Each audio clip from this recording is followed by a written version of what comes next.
Gikumpirma sa Department of Education Region 11 nga dunay 15 ka mga tulunghaan sa riyon ang nanirado bunga sa kagamay sa ihap sa ilang enrollees. Anay report ni Sheila Vergara Rubio.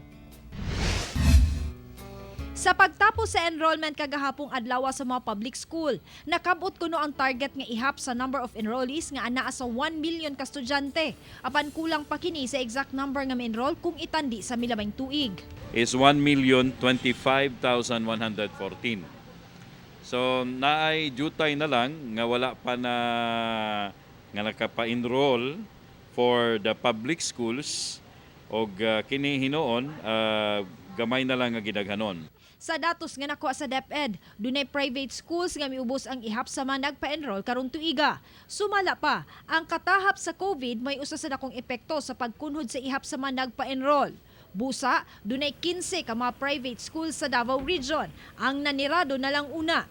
5 sa Tagum City, 3 sa Davao del Norte, tagduha sa Davao City, Digos City, Samal Island ug usa sa Davao de Oro.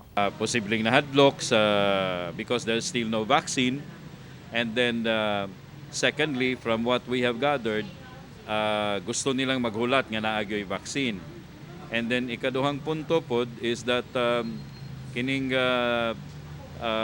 sitwasyon o kining pagtuo nila nga puros lang online ning edukasyon nga they will have to buy gadgets. Sa maong hitabo, mo resulta usab kini sa pagkawala sa trabaho sa pipila ka mga magtutudlo. Hinuon gilaraw nga subling mag-abri ang maong matulungaan sunod school year kanus sa gilauman nga duna nay bakuna kontra COVID-19. Kauban si Jojo Solarte sa kamera. Ako si Sheila Vergara Rubio para sa One Mindanao.